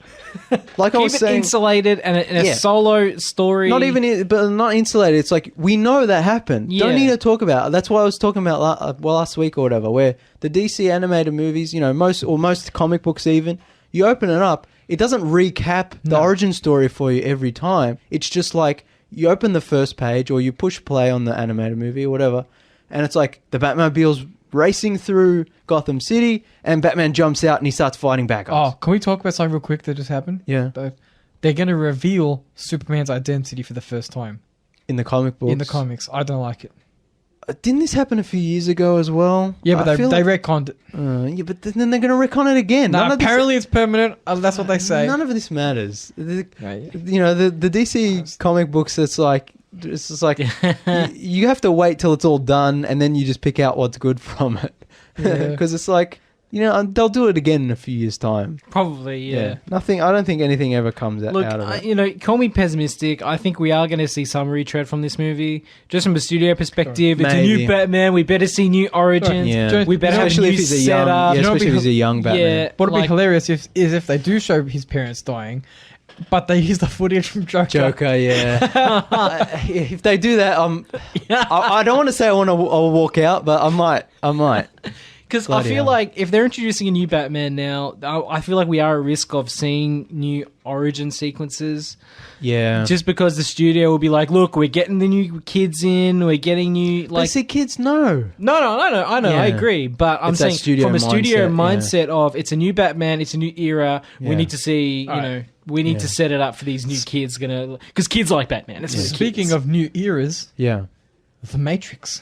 Oh, The Matrix, as my tour guide in Sydney once called it. The Matrix. So this is actually a bit of a topic to discuss because we have to talk about the Matrix story. Let me take a drink. Yeah. So essentially, more casting information has been announced. Oh, no. Yeah, so Neil Patrick Harris has been confirmed to join the cast, which is interesting. So, he's a good actor. He's done good dramatic roles. But I don't know what to make of that. Hopefully he plays someone who lives in Zion. I assume he's like a flamboyant program, which I don't like that. I feel like that's boring for him. My assumption would be he's either an operator or he might be like a Smith-esque kind of guy. Because keep in mind... Can he buffer? No, keep in mind... No, but keep in mind... what's his name? The guy who plays... oh my God, I'm blanking. Who was the actor that played Smith? Hugo Weaving. Yeah, he wasn't exactly a buff guy, and he was a nefarious villain. But he's a scary dude. Yeah, like my point is like, it's not out of the realm of possibility he could play a bad guy. Look, I wouldn't like that. Even though I like NPH, but I wouldn't like that. I feel like the boring choice is probably what they're going to do, which is he's like the Frenchman from the second movie. He's just like a flamboyant showman type. Program who leads the characters in a scene, and he does some jokes, which would be boring. And we've also got Keanu Reeves and Carrie-Anne Moss, which we talked about before. Who's Yahya Abdul-Mateen II? So he's apparently the protagonist. Okay. So you know how we're talking about Michael B. Jordan's in talks to be the protagonist. This is another African American actor who's playing the protagonist now. It's been confirmed, and we're worried that he's playing Morpheus. A young Morpheus, potentially. Because there's been rumors about the script featuring a younger, or them wanting to feature a younger Morpheus. Yeah. So, the fact that Lawrence Fishburne hasn't been confirmed to be in the movie yet is very concerning. Yeah. And the fact that the protagonist has been rumored to be young Morpheus, the fact that, we don't know if, normal Morpheus is going to be in the movie, that's concerning for me. The idea of rebooting the Matrix, having younger versions, that's interesting. Look, and we could get a 70s action movie as well. So here's what. All right, you guys get into it because we were talking about this before before recording. And so here's how I feel. Generally, we know there's one fact we know absolute about the new Matrix movie. Mm-hmm. Keanu Reeves is either reprising his role as Neo, or they're taking a wild chance at making him a new character. I don't know. And Carrie-Anne Moss is, again, reprising Trinity, or she's someone new. Yeah. They could be, as you said Kevin before, Smith style, just have, play different They could be programs. Yeah. Now, here's how, if they're programs, so that's the only way this whole young Morpheus thing can work. But why would there be a young Morpheus? Does Morpheus die in the original canon? No. So if there's unless the machines round up all the people from Zion and force them to plug back into the Matrix.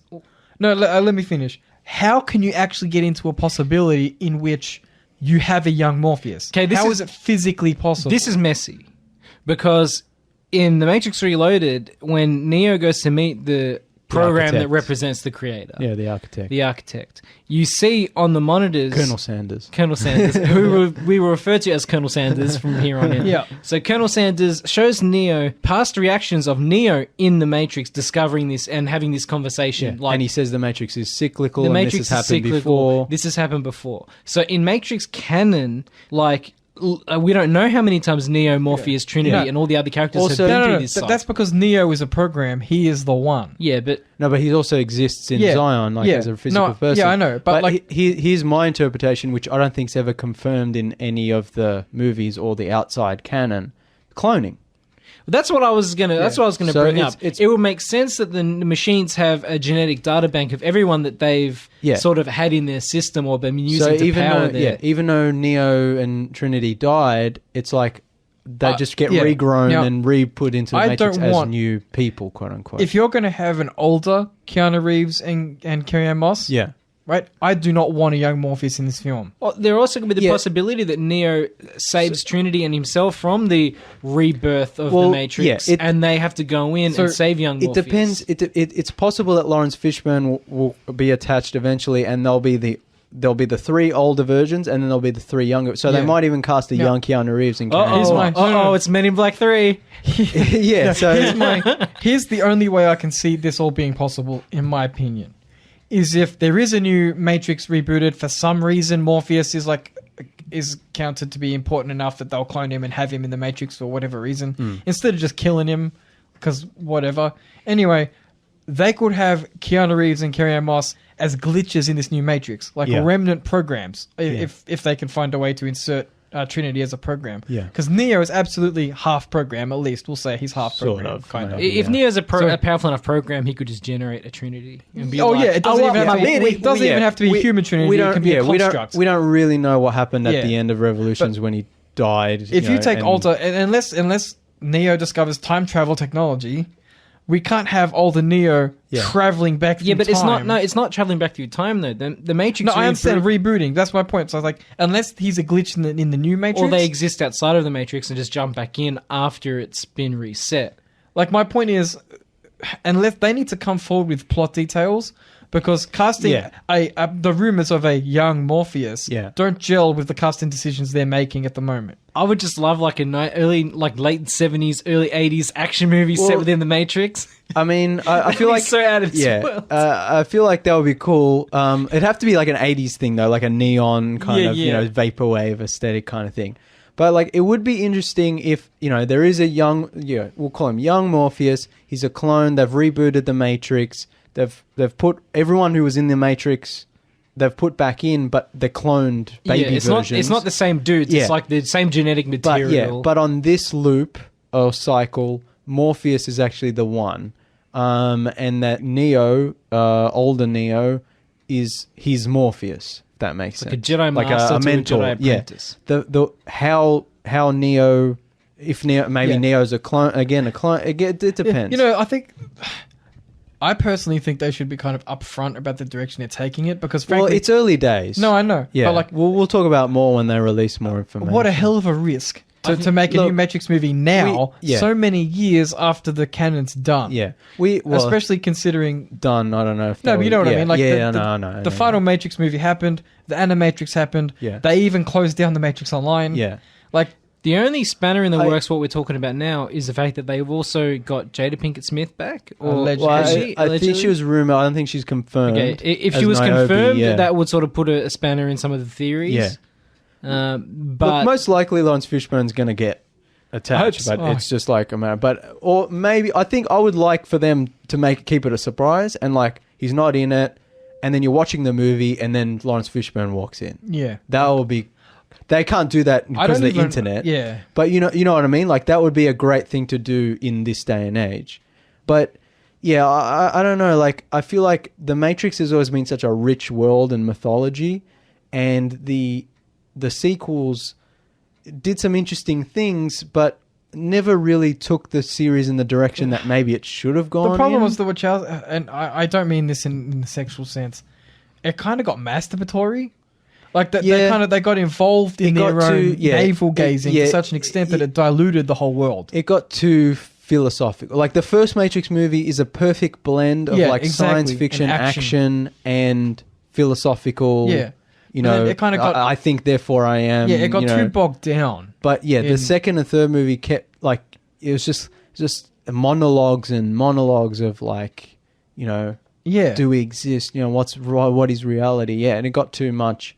So this movie could be that's the thing. It's like there's that rich world that we want to see explored, but the sequels took it in a direction maybe it shouldn't have gone. Now it's 16 years later. Or I'm also kind of been worried so that long and it's just going to be a CG crap fest.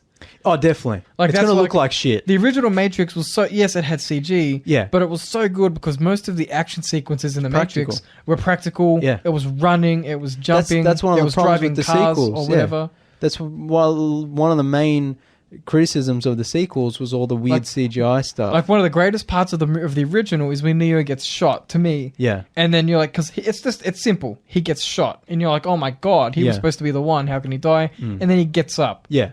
And it's awesome. And it's just in a hallway. Yeah, it's not like, a big grand... It's in a hallway. Yeah. It's in some... anyone could be living there. It's like a rundown kind of place. Yeah. But then you get the sequels, and it's like the guys with the hair and the freeway. Bigger doesn't always mean better. That's right. Yeah, like, so we live in an era now where CGs, for some reason, people think it's just so hot. It doesn't matter how many times people complain about it. Yeah, it's just easy. It's because it's easy for the studios and people because apparently someone said that the new Matrix movie is ambitious. Who said Keanu Reeves. But I mean, the script. I'm like, that makes me worry though. But then again, what else is he going to say? It's like shouldn't any Matrix movie be ambitious? Like, no, but ambitious to me has connotations of it's going to be huge, too much stuff going on, too many characters. Yeah, that look. So I want it, but do we even want it? I think the Wachowskis need money, right? A couple of their movies haven't done very well. I think I said that's actually a good point. Yeah. See, that's the thing. The track record after the Matrix has kind of been spotty. Bad. But like this is the thing is, I think I said this last time as well. Like, they should have just done another Animatrix a few years after the first one. Because the Animatrix works a lot better because it's anthology in nature. It's like shorts, just different little stories. You don't have to have a confirmed, like, concrete canon. You just be like, here's a story from the Matrix universe. Yeah. But yeah, I mean, we'll see. We'll talk about it more. But it's interesting. And with this weird casting news, it's like NPH, and it's like, I'm just more worried about the new or old characters. Like, I just need more details. Yeah, it's just when like the trailer comes out, I'm gonna be like, Yeah, and then we'll just be like, no thanks. Like, I don't know, how much can Keanu Reeves hold? Is he enough to carry the franchise? We'll find out. No, because he's been in some bad movies. Even he can't hold up bad movies. Like, it doesn't matter. That's true. Keanu Reeves, as good as he is, like if it's bad, people. It's more watchable because he's in it. Yeah, it'll be fun. Everyone will be like, yeah, Keanu was awesome. He's breathtaking. Yeah, he's breathtaking, but the movie might not be breathtaking. Might be breathtakingly bad, but not breathtakingly good. We'll see. Fingers crossed. It has a lot of potential. Like, look, at minimum, it's not like a Star Wars situation where it's already run into the ground. At the very minimum, there's a Wachowski behind it. It's not like we got some dude called Rian Johnson to make the next Matrix movie. And also, because of the masturbatory philosophical nature of the movies, even if we get a bad movie, there'll be a lot to talk about. A lot of weird stuff. Even if it does things we don't like, there's a young Morpheus but an old Neo and it doesn't make sense. It's like, but we can talk about what that means. There will be a lot to unpack. Yeah. Exactly. So, like, I don't know. We'll see. We'll see what happens. We will. But I'm like, not holding my breath, but still. Cautiously optimistic, leaning to the pessimistic. You never know. If it's successful, they might start bringing Matrix games out again. Yeah, that's actually video games and animated stuff would have been good. Because the Matrix games are pretty good. Into the Matrix. To sort of keep the series alive, they should have gone in that direction instead of being silent. Especially with something video game technology. Yeah, like today. a PS5 game set in the Matrix universe. Oh wow! Yes, please. Like they should cancel the movie and just Spider-Man, do a big budget game. Like Spider-Man, the Matrix. Oh man, that would be great. God forbid another online game, inshallah. Well, I wanted that'll never happen. I wanted to talk about the Matrix Online game. Are they going to use plot points on the Matrix Online game? I think when they announced the Matrix 4 was happening, I think we had this same discussion. But I want to have it again because it's fun. Yeah, and it's nerdy shit. So we talked about like the story from the online game, which I don't think was written by the Wachowskis, but it was like It's like expanded universe. It's true to the essence. Yeah, it's like what do you call it? They gave their blessing. Yeah, exactly. To the creators of the story of the game. And they got like did they get voice actors? Yeah, I'm pretty sure they did. Like, didn't Lawrence Fishburne voice some stuff? Maybe. I'm not sure, but it wouldn't surprise me. It was like an official continuation. Yeah, it was. Yeah, without being a movie kind of thing. But it was kind of like the only game of its type in a way, where they actually got like we'll call them actors. Yeah. To like inhabit certain characters from the movies and act out certain so scenes. Game Masters players, would be Morpheus, and then something would happen in the world the players could react to. Yeah, so you'd actually see Morpheus pushing the actual game's plot forward that's cool. in real time instead of just like an update that everyone plays through. Yeah. Which I guess that hopefully they would have done it on like a cyclical timer. Yeah, because you don't want to be in Australia and then be it's all in Yankee time. Yeah. But that's such a cool idea, like live, that like actually, in real time, pushing the plot forward in a game. With modern technology, that would be much more interesting. Now, the way gaming is now with like free-to-play games, and technically, Fortnite's the closest we've got to that sort of stuff. Like with recently, they took the game down with like a black hole event, like that kind of thing. There's like seasons. Yeah, that's interesting. A Matrix game like that would be interesting. The Matrix Online was a battle royale game. Holy shit! No, not battle royale. I actually got to stay alive, keep running from the running from got to cash in, and you got like a city, get to a telephone, off you go. I actually think the Matrix Online was ahead of its time because it was one of the few big budget MMOs, massive multiplayer online games. Yeah, that had like you kind of had like random missions where you might have to just go to an office block and get something and then return it. And I thought that was really interesting. They had a really interesting combat system. It was just a really interesting game overall. Yeah. But it didn't do well financially because it was because what years Nathan? What years was the Matrix Online active in? It was early because it was like before MMOs were as big as they are now. It's early 2000s. Yeah, like MMOs, like World of Warcraft was huge, EverQuest was huge. Yeah, but like just those two. It was launched in March 2005. For comparison, World of Warcraft launched in 2004. Yeah, so it was ahead of its time. Revolutions came out in 2003, I think. So it came out a couple of years after the last movie. Yeah, so the problem... The game closed in 2009. Yeah. Okay. So 4 years isn't bad. But the problem is that people weren't really ready for a game like that, and the engine wasn't the best. Yeah. But they just closed it down. Like, before the end of the story. Yeah, exactly. Like, you can get... If you are in the game legally... Yeah. There's, like, private servers you can go on, which... They haven't perfected it, but you can kind of log on and jump around. But there's no quests or anything. But like the community was so strong. So I hope that they can kind of bring something like that back. Yeah. Because I think we're ready for it now. Yeah, I think... as of closing, when the game closed, it had less than 500 active subscribers. Oh, that's sad. That's why it closed. Yeah, it was basically dead when it was closed. So at least in some ways, Warner Brothers gave it... Look, here's the problem. Warner Brothers or Sony? Yeah. It was Warner Brothers. It was competing against World of Warcraft. It was run by Sony Online Entertainment. Okay. It was competing against WoW at the height of WoW's powers. Yeah. So I don't necessarily... But also, at least Sony gave it a chance to sort of live. Yeah. Yeah. But like, I want to talk about the story of the game, which I think is the most interesting part of it, which, probably would have worked off better in an animated or a story-driven video game rather than an MMO. Because like we said, the MMO... It's a fickle business. Exactly. And eventually they had to cancel it, basically. A user on Reddit summarized the story pretty well, so I thought I'd talk about that. So after the third movie ends, Morpheus finds himself increasingly sidelined and disgusted that people were choosing to stay in the Matrix and began acting as a terrorist against the system. So that's why that's why the Matrix still exists, because people are going back in. And he began trying to reconstruct Neo's residual self-image, essentially assembling a ghost of him from the traces left over in the Matrix's environment. That's cool. Yeah. So that could tie into what we're talking about with the casting. After trying and failing to get the machines to return Neo's remains, he became convinced Neo was alive and being held prisoner in 01, the robot city. Cool. Yeah, he began bombing cities in the Matrix with code that would forcefully reveal the truth to huge chunks of the population, killing most of them with instant shock.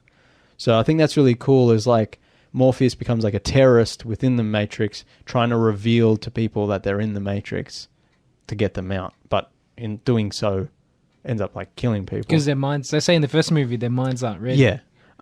He was apparently assassinated by a machine-loyal faction, and the last phase of the MMO suggested he may have faked his own death, and that both Neo and Trinity's residual self-images had been cited, but the game was shut down before the plot was resolved. That sucks. So I think that's a really interesting, like, storyline and a good sequel, but it's been so long since then.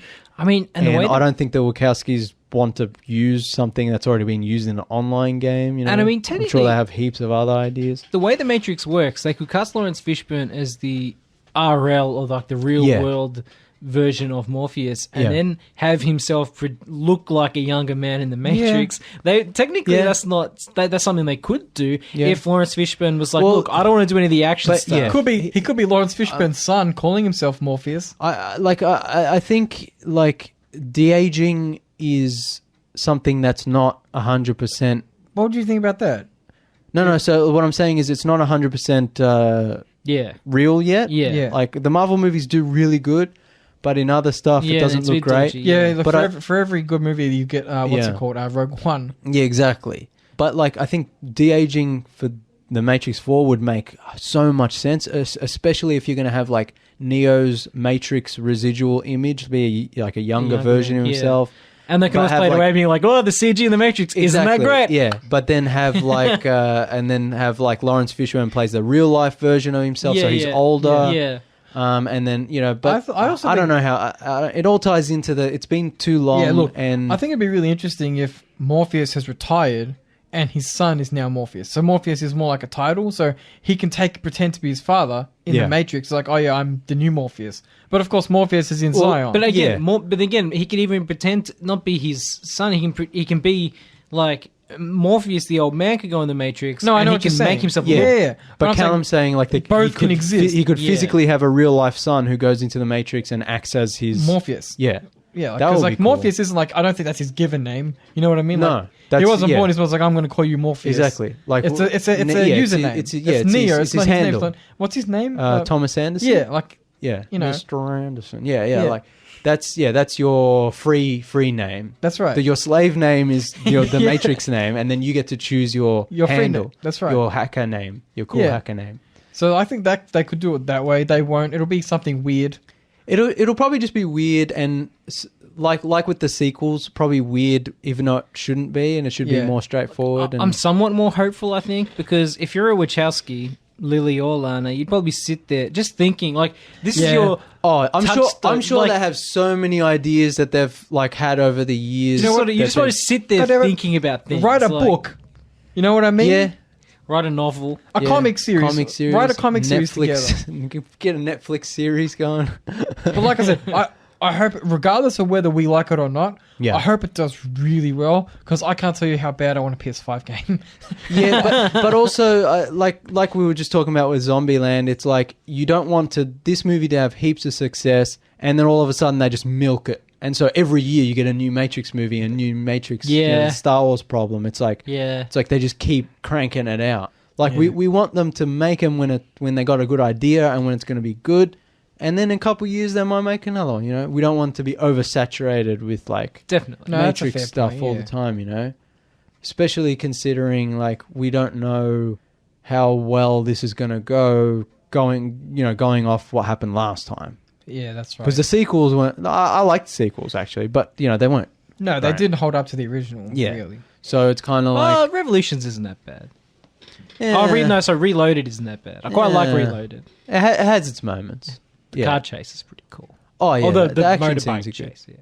Yeah. No, the action scenes are good, but then that, like... See, people only remember the bad CGI, but if you actually watch them, there's some really good practical stuff. It's just overshadowed by when the bad CGI happens, but... some cool Morpheus stuff in that movie too. No, like they're fun. Like they're fun movies. I like them. Like I said, but it's like after that, and we kind of like personally, I was questioning. It's like maybe they shouldn't have gone in that direction, because the end of the first Matrix movie, I feel like I'm repeating myself. We talked about this last time, where the end of the first Matrix movie promised so much, it couldn't quite deliver. That it could. The second movie could never really deliver. Doesn't matter what they do, and then the second movie ended.